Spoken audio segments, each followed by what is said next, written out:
Bonjour à toutes et à tous, bienvenue.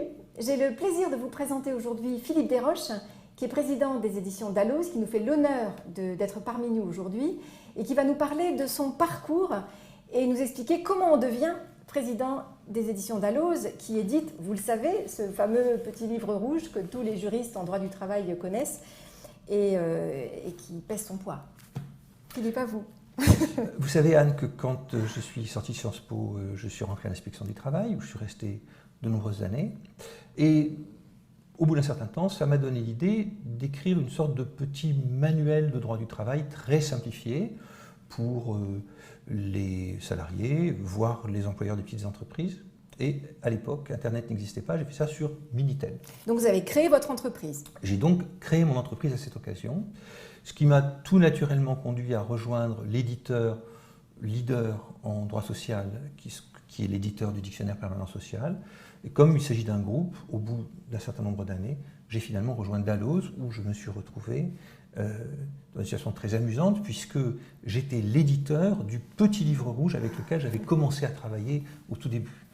Alors justement, ce petit livre rouge, donc notre base de travail à tous, est-ce que vous pouvez nous en dire un petit peu plus, Philippe? Et d'abord, pourquoi est-il rouge? Alors, pourquoi il est rouge, ça, je ne sais pas si quelqu'un le sait, mais en tout cas, moi, je ne le sais pas. Ce qui est certain, c'est qu'il a toujours été rouge. Alors, ce que je peux vous en dire, Dalloz est très connu du grand public à cause de ses codes, pas seulement le code du travail, d'ailleurs toute sa collection des codes, et aussi à cause de ses ouvrages universitaires que la plupart des étudiants ont eu en main, des étudiants en droit j'entends, ont eu en main un jour ou l'autre.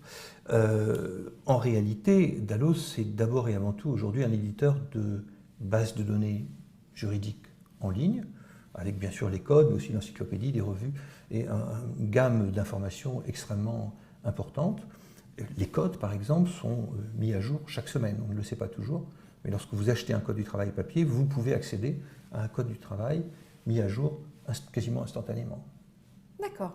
Alors justement, à propos de ces mises à jour constantes, comment voyez-vous l'évolution du droit du travail aujourd'hui? Alors, si vous me posez la question c'est la question du volume, en fait, que vous posez, je pense. Donc, je l'ai bien compris, j'ai bien compris.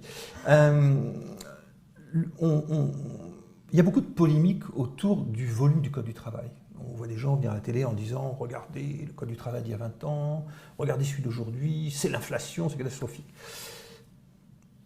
En réalité, dans le Code du travail Dalloz, comme dans tous les codes Dalloz d'ailleurs, il y a une partie quelquefois minoritaire du livre qui est constitué du code officiel, mais il y a surtout beaucoup de commentaires de l'éditeur. Il y a des commentaires, des références de jurisprudence, des références à des articles qui ont permis d'expliciter le code proprement dit, et c'est ça qui fait en fait le code. Ce qui fait que finalement le volume du code, il est partiellement lié bien sûr à la création de nouvelles normes, et il y a effectivement une certaine inflation législative, mais il est aussi beaucoup lié au dynamisme de l'éditeur en quelque sorte. D'accord, et à celui des rédacteurs juridiques. Absolument.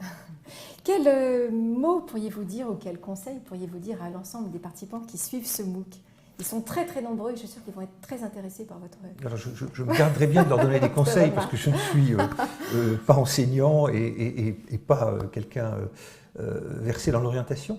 Ce que je pourrais dire, puisque vous parlez là du droit du travail, ce qui moi m'a intéressé dans ma carrière finalement, c'est que le droit du travail, c'est un droit de la relation entre les gens et de la vie au travail. Et si je pouvais donner un conseil, c'est qu'au-delà des textes proprement dits, ce qui est intéressant, c'est les gens.